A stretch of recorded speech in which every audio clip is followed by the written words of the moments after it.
We're going to do something a little interesting here. What we're going to do is go over a little exercise I did a little while ago, a couple hours ago, that I've done in the past, basically back when I did radio to figure out who my target audience people were. And in the podcasting world, the creator world, they call it an avatar. But in the radio world and in broadcast world, they call it your P1. Primary one listener viewer who will turn you on as the first channel, as opposed to P2s who will turn to them when what's on the primary one is something they don't want to hear, or something they've heard already, is something different. Essentially, if you're a news talk radio station and your P1s are people who drive pickup trucks and go work at the plant, they'll listen to you first, and then when they have heard the newscast a couple times, they'll turn to the classic rock station as their P2, or vice versa. They listen to classic rock on the way to most of the time, but on the way to work or way from work to get the last minute news point, they'll listen to you as a P2. So the Conversation Project lives online at thisconversationproject.com, and of course our YouTube channel at The Conversation Project. And I wanted to know who I was actually targeting, because we're slipping a bit on our target audience. And this did not disappoint, although it did surprise me a little bit. Actually, it didn't surprise me. It said things that I basically knew how things were flowing. But as this was coming from ChatGPT, it has had a chance to ingest a lot of my materials. I use it for editing purposes, for getting information in, for a lot of research and a lot of rewriting things.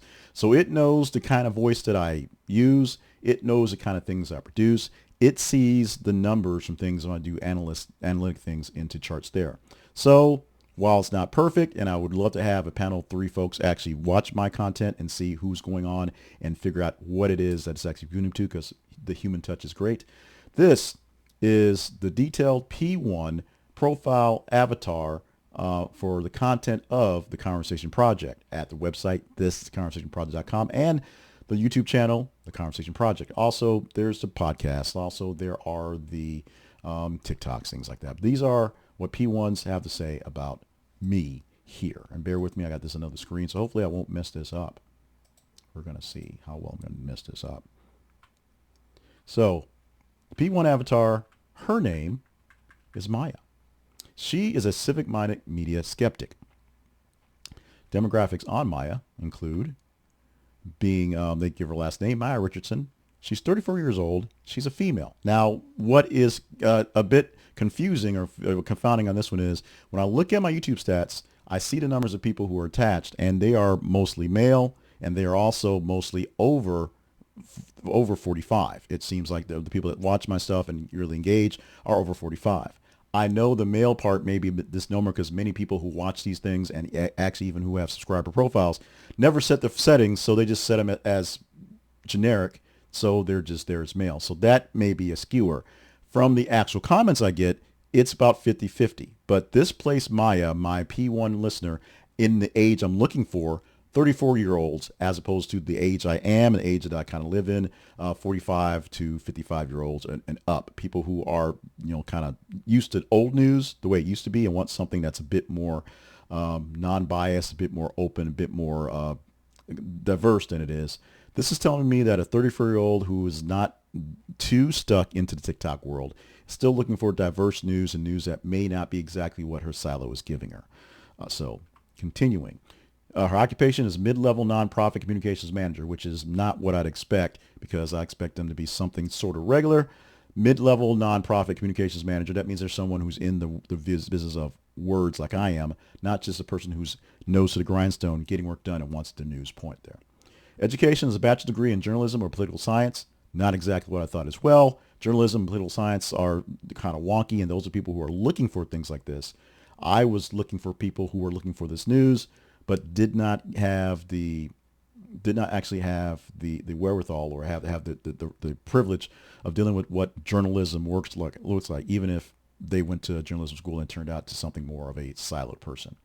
They threw out Charlotte, North Carolina for a comparable size, mid-sized city. So it's a city the size of Charlotte, which is great. Little Rock is smaller than Charlotte. Little Rock is where I live, and Little Rock is kind of enigma in itself and how things run around here. So I'm glad I picked someplace that was a bit different. I would say Charlotte would be a bit more diverse than it is here, what I had to do locally.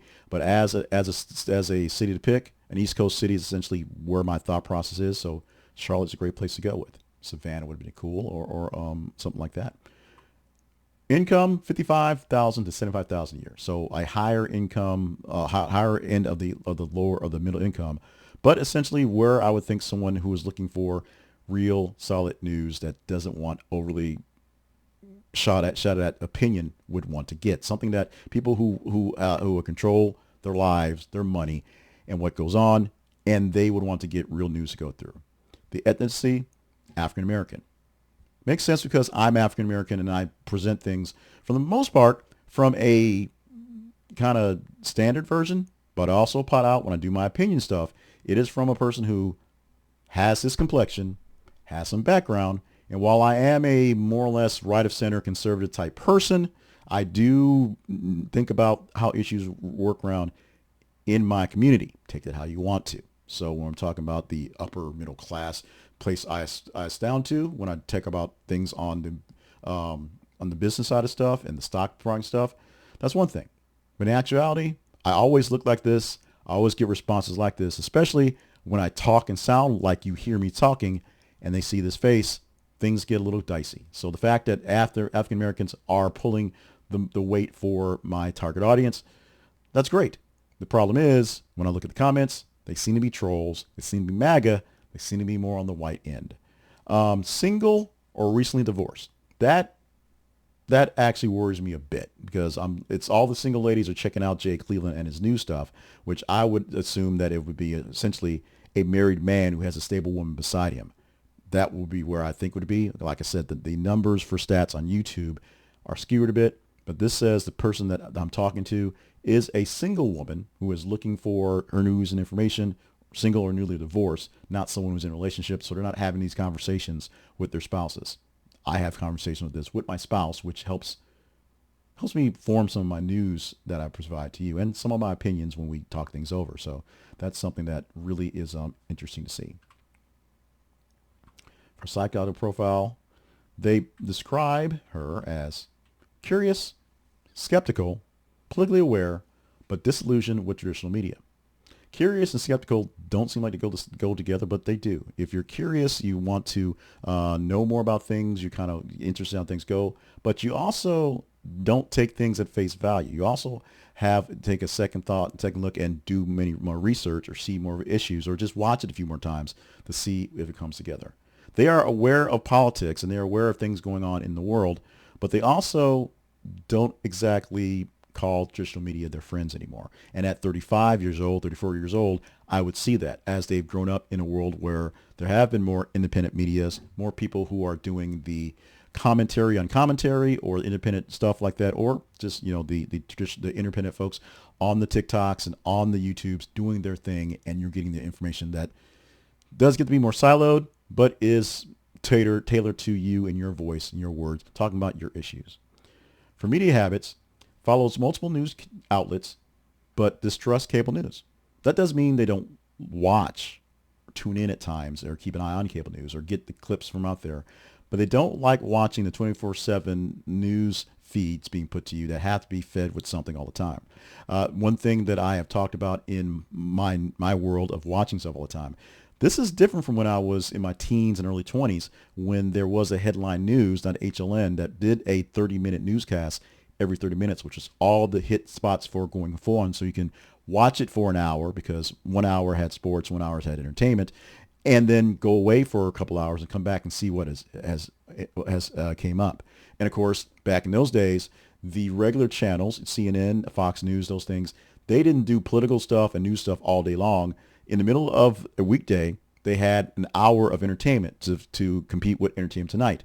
At 10 o'clock Central, most time where I lived in Central Time Zone, 11 o'clock Eastern, when the national news went national and Sports Center was a deal, they had their sports show and they fought with their sports. They had real sports coverage going forward on those things. Cable news does not try to cover everything anymore. They get stuck in a breaking news story and talk about it all day long. We've talked for 6 days, I believe, on riots in Los Angeles based off the ICE the ICE raids that happened on Friday that turned into protests, that turned into riots, that turned into the National Guard and Marines being sent to liberate the LA from the rioters as it comes. Now, these people are also active on social media, X, Twitter, if you will. They like scroll that to see what's going on there, and on YouTube, which is great because YouTube is where we do most of our work. YouTube is where the focus of our stuff is. The main videos, the things you might have heard, the eight stories, 4 days a week, 10 stories on Monday that are a highlight of going through the feeds, going through you guys, checking out what's going on. X, one of the places for those feeds are. Seeing what news is engaging and then putting it out there and then chopping up for bitter pieces. YouTube is there. And we thank you so much. And you're watching this on YouTube. So thank you so much for watching it here. Also listen to podcasts during commutes. So on her way back and forth to work or back and forth on long drives or if they're out there going on a vacation, she's not tuned into local talk radio and probably not listening to the news or the radio for music or much Spotify, although she may have her podcast on Spotify. She's listening to words and she's listening to stories and she's listening to things that are more cerebral. Now, it doesn't say she's not listening to, hot talk podcast or true crime podcast or those things like that. But she's listening to podcasts while she's doing long-term commutes, which means she is focused on what she's listening to, not just background noise. Her core beliefs: truth should be sourced from real people, not just corporate outlets, which is partly why she doesn't trust the network media, the cable news, and she looks towards people on social media, X, to give their opinions, and then she will choose for herself what she believes based on what's going out there. Now, the danger of this is your feed may vary. The mileage on what you get is based a lot on what you engage in, things you click on, and gives you more of, or sometimes less of, to fight back on other things to balance stuff out based on how you go back and forth. If you click a lot of hearts on your X feed on MAGA stuff, you should get more MAGA stuff.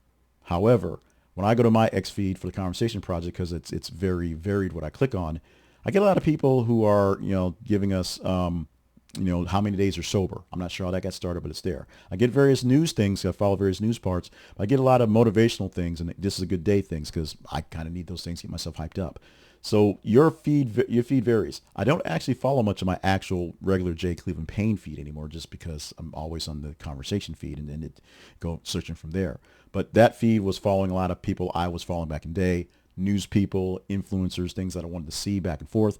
Now, because it's not about who I follow for the Conversation Project, but it's more about when I search for stuff, the terms out there in the search terms, where it goes, it gives me a skewed view. Her view from her social media, I don't know, but she's getting me in her feed, so we know that's happening. Both sides of an issue should be heard without sensationalization. Now, she understands that there are two sides to an agreement. Sometimes more than two sides. There's a view from different people in different aspects. If something happens between two different people, they see it different ways, even if they can recount it more or less similarly, but they see it differently. And when we talk about things in our current mindset, our current landscape of political insanity, and that's the only way to say it, when you look towards the conservative and the liberal, or the red and the blue, or maybe mix in a little independent forward, if you will, you get a different perspective.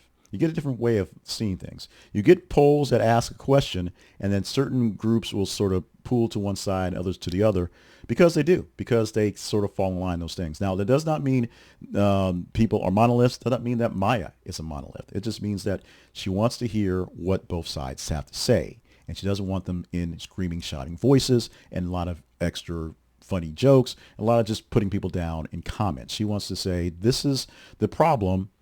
Here's what this side thinks about it. And I'm saying this like I got a wide screen to do it. And here's what this side is saying about this. I got my hands up.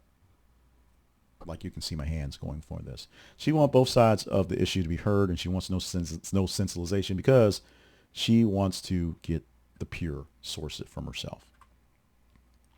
Ordinary people shape meaningful discourse. She likes Conversation Project because we look to ordinary people and, yes, some bots on the internet to give us what you think the news stories we should be talking about are, to give us some idea of who matters in the point of what we're talking about. Because yes, we have to talk about LA. And we have to talk about protests. We have to talk about ICE deportations. We have to talk about riots. We have to talk about Trump overreach or Trump underreach and agendas, things like that. We have to talk about those things. But we also get to talk about Justin Baldoni and Blake Lively because people want to talk about it. They may say they don't. They may hate themselves for wanting to, but we do. We also talk about some fun, lighter things as well to get some discourse as well, and things that get slipped through the crack, like things that are science stories and medical stories and just human stories that make you feel good. But ordinary people basically should tell us what the discourse should be. What the people want, just general people, not pundits, not the um, kings and queens and the oligarchs that are becoming here as well. People who are just out there living their lives. Some on the upper end, some on the lower end, but some that have their own thoughts, diverse thoughts, to let you know what things are really worth talking about. Motivations for consuming the Conversation Project content. This is where things get interesting. Maya wants a break from outrage-driven news. Thank you, Maya. We're not doing outrage around here. We're talking pretty calmly. Now, one thing I said about doing this stuff, and it's all of my stuff here, is I try my best to work with coaches and be inflective and do the things I can to bring people in and out. I have a nice voice. People say I have a nice voice. But when I'm in just general speech, I have a low and slow monotone that goes like this. It makes it perfect for audiobooks and perfect for instruction manuals, instruction videos, and sometimes not so perfect for the newscast, except when I'm giving you just the straight facts. So I'd use my inflection for ups and downs and try to do some, I'm not sure what that's all about sometimes, and kind of what you talking about, Willis, every so often, but there's no outrage for what we do here. Then we take a story that looks interesting. We take the article we look for, look at a series of other articles that are around it, see where they're going with that. We put it into AI model and search for it to give us the straight details to it. And it says, critics say, but supporters say, and then I go through that one and I give my bit of commentary in that to kind of outline what critics and supporters are saying and what I may be thinking about it in my diction. Most of the time, I'm just overly shooting what people say that sounds towards like what I say about, but oftentimes I'll stop and say, this is exactly how I feel. No outrage, just a story, the facts, plus how both sides see it. Seek signals of what real people care about beyond pundit narratives. We spoke about that in bits and pieces and also in the news of outrage. We give you what people are engaging in. We put the stories out on Facebook and X for you to engage in and see what stories have the higher numbers as upvotes, if you will. Now, sometimes things get unfairly upvoted. Sometimes a story gets posted at a kind of a dull time in the day where no one can see it and it doesn't get fed back into the algorithm. So a headline that should be interesting or story that should get more important, should seem more important, doesn't. But because it doesn't, a story we don't expect, or a story that normally would not get a lot of views, but someone picked up onto, guys there. I had a lot of comments on the story I put out there on the Southern Baptist Convention and their votes that were coming this week as they're having a big convention, Southern Baptist Conference, and their big convention this week, talking about what they're voting for, essentially they voted for to push more towards lines of getting states to end same-sex marriages rights, for lack of a better term. I'm not sure how the vote on involuntary childlessness went. I'm pretty sure they're going to go with removing women from their clergy and things like that. But I got a lot of big engagement from having that story because one person said, as a woman, these stories scare me and these stories aren't being told by a lot of people. So thank you for that one. So that's why we go for off the beaten path for some of these stories, because these are things that are conversational and interesting, not just the breaking news that gets stuck all the time. And as much as I like Scott on CNN, I'm not him. So we don't have just because I have talking points and because I'm paid to talk on one side and put that side out there and play it up as crazy as possible so we get clicks organically or not. That's not what we do around here. Craves community-driven insight into trending stories. Same thing applies. You guys tell us what stories are interesting, what stories that are trending should be trending, and we talk about those in particular. uses weekly top stories recaps to compare her instincts to collective trends. This is where AI got a little wonky because we do have the top stories. We do have the conversations weekly roundup. We haven't done it in a bit, and so we've been doing mostly more hot takes of the weekend. But the daily wrap-ups, I guess, would count. And if she is one who looks for weekly things, then I guess we need to focus on getting more weekly things that are amenable to things. We probably will do more weekly things once my weekends get a bit more free, and we'll probably do them more on the pithy angle going forward. The biggest issue I have with the weekend stuff is that while the things you might not have heard, the daily things, weekday things, do get large responses at some points in times, the weekend doesn't. People aren't up in the morning, early up, or just kind of tooling around on their phones, engaging with us as we're live for things you might have heard Monday through Friday, or just throughout the week. Sometimes one will catch fire, sometimes didn't. We used to have a story of the week, just one story that we did. So more like the Anderson Cooper thing he has, the whole story, where we took one story and one topic and gave a 20-30 minute dialogue on that one as well. That worked in some cases, but it was a lot of work working on it, figuring out what was talking about, and it got easier to just do the recap of the news stories of the week. Unfortunately, it doesn't play as well as other things do, but a weekly news cap of top stories, we like it because it's great and it reminds me what happened the last week, what things we progressed through and lived through. But because I don't have enough actual conversations with people online, thank you, Big O from In the Black In the Black podcast, who helped me out a few weekdays ago when we talked about Donald Trump and Elon Musk breaking up. We don't do enough of those things to make it really pull people in going forward. Behavior on the platforms. How to use a website. They read top stories, ranking posts every Friday. So yeah, they read the weekend reviews of what the top stories are on the week. They occasionally share articles with comments on Facebook and LinkedIn. We're glad they do that. I'm not sure they're actually sharing on LinkedIn, but they're sharing on Facebook and X, so we'll go with that one right there. They do occasionally share things out there that is opinionated, that is interesting, that are fun, just like they share with the folks. Hopefully they're sharing it from our links and not from the direct links so we get a little bit of Google juice for it, but that's what's going on. They watch top story recaps. It says week top story recaps. I think that's just the AI getting nutsy, but the top story recaps are what we do every single day. So they do watch those recaps, the full stories, things you might have heard, which are 10 stories on Monday because we have 3 days to choose from of news stories and 8 stories for Tuesday through Friday because there's only 1 day of stories to get through for those things. Leaves thoughtful comments or questions. We have many folks who leave comments and questions, very thoughtful. We have less currently, but the good news is because of less we have currently, less of them are trolly, less of them are super MAGA, and because we think less of them are from actual bots going forward. But the comments we do have coming forward are very insightful. They sometimes are a little mean, and I get that, but they make me think, make me wonder, and always make me give an extra consideration on why I picked those stories and why these people are commenting. Because remember, the comments that are being given that you're reading on the pages are not a reflection so much of me or the news stories themselves, but of the people taking the time to type out the comment and how they are engaging with what they are taking in. The story, the headline, or maybe sometimes it is me. Sometimes it might be just me. I mean, I had a back and forth with somebody who called me a Dave Chappelle because I guess it's the best they can come up with, and I replied back with something that being a Sheen Tim Pool. And that went back and forth a couple comments. So I got some juice on that one. So I'm happy for it.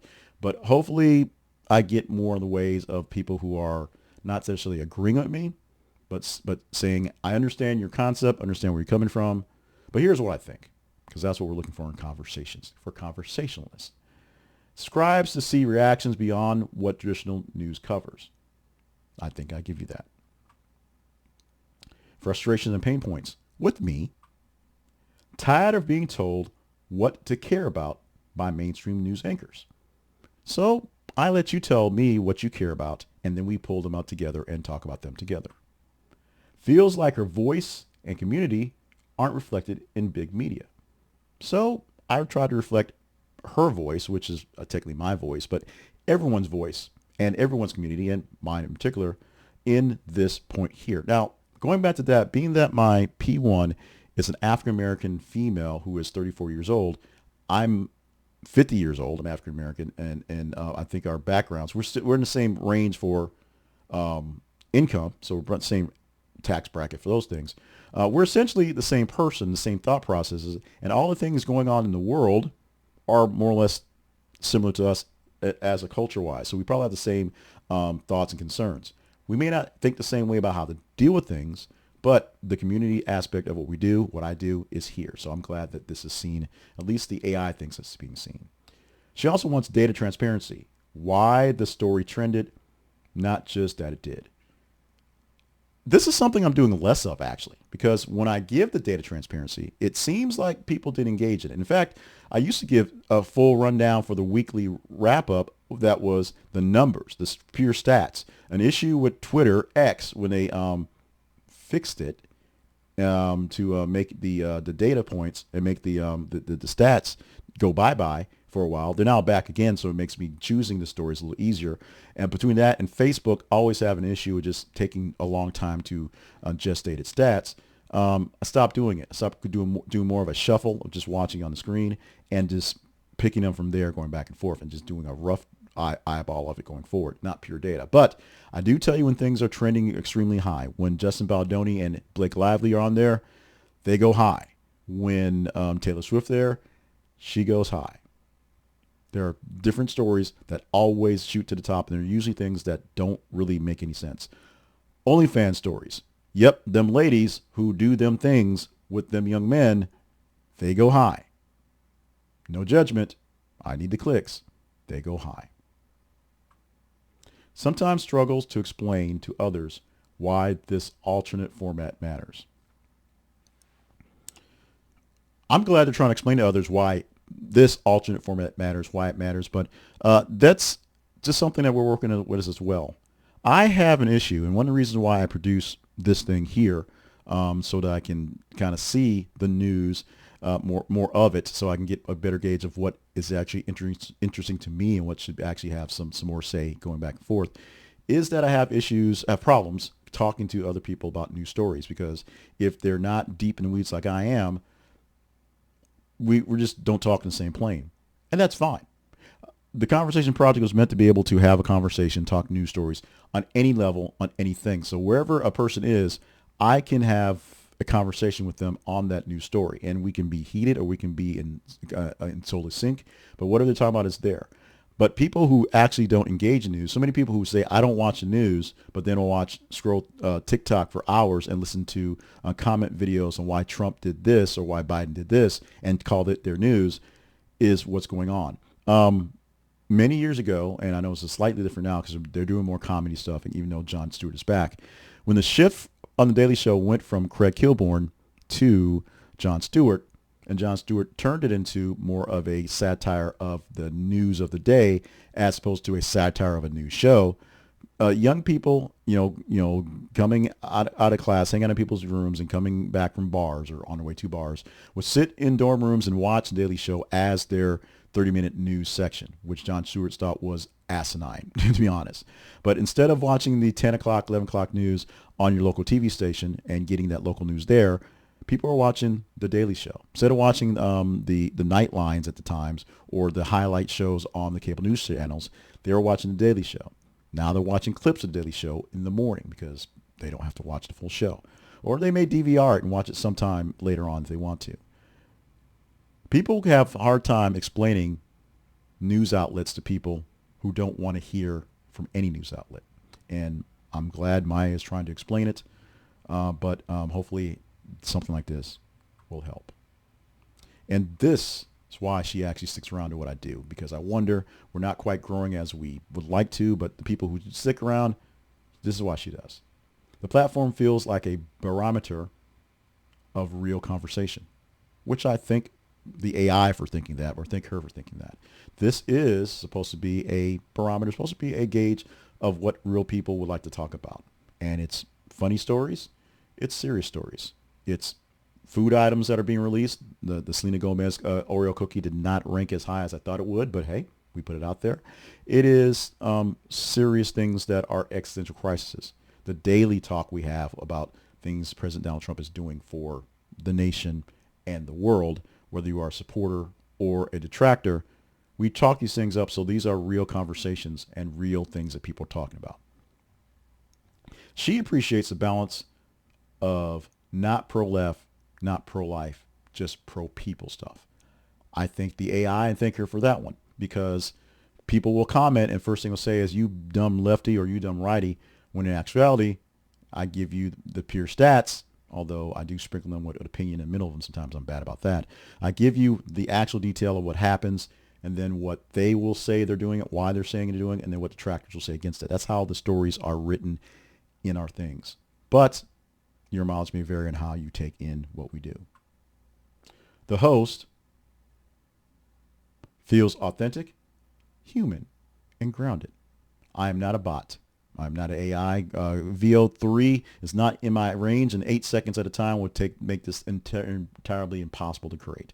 So thank you, AI, for thinking the host is authentic and human and grounded. It gives her talking points she can use in work meetings or dinner conversations. We say this always. You can win a bar bet for some of the things we talk about here. Interesting topics to talk about that they may have missed, or something that someone else may be interested in that's like, oh, I know this person who likes golf. I can throw this golf thing out here. Or, oh, I really did not know this going on about the jobs market and the numbers here. That's why people are worried at my job about what's going on. We can have a conversation in management meetings about how our performance really makes a difference because people are worried. That's what I'm trying to provide here. This is how she talks about us, or me, all of us who want to. She forwards the weekly recaps to friends and family via group text. That's great because they can go back and see us. I tell people often, share us with like-minded people so that they can enjoy us or not enjoy us and can share us as well. One of the things I push out there in my speech, which seems kind of flippant, but it's true. There are a lot of people out there who hate watch stuff. And there are channels that I follow because I like the way they format stuff. Sydney Watson is one person whose opinion has gotten really, really whacked out, especially since she lives in Australia. So many things that she's focused on are Australian issues. There are worldwide issues as well. So it doesn't really fit into my motto. I am not her target audience because I'm not that bent and, of course, not down there. But I follow her because I hate follow her, if you will, or I dislike, or whatever, just to get, because I like her style delivery. I like what she does. I like staying in the know. She shares this, being Maya shares it with friends and family so that they can get some information. Hopefully they will enjoy it. Recommends the YouTube channel to young professionals, thank you, who are frustrated with news fatigue. News fatigue is a thing. Trying to find good news is a problem. And if you are just down out crazy what's happening out there,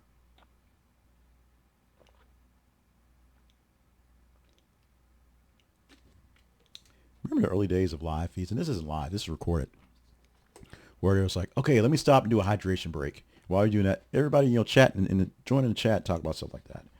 That's how it used to be. Now they're super duper produced, including mine, which is a bit overly produced, if you will. But this is something recommending the channel to young people who tired of news fatigue, which I'm glad of, because this is a cure, a remedy for news fatigue. This is not just the headline and a commentary over and over again for 20 minutes.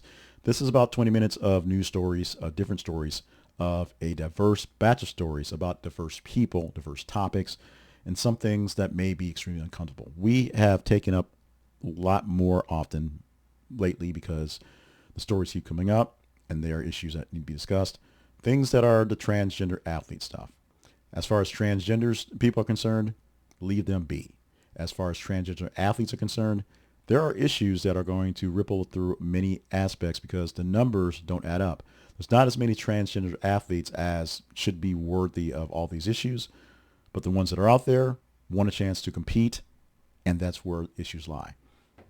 So we bring up a lot of those stories right now and give you a chance to see where things are coming from. Those are stories I don't put a lot of commentary in because I don't want to go there, but we're going there to a point. If you're tired of news fatigue and tired of just getting the same old stories over and again, the same commentary and same slant over and over again, agree or disagree, hopefully I'm doing you something better.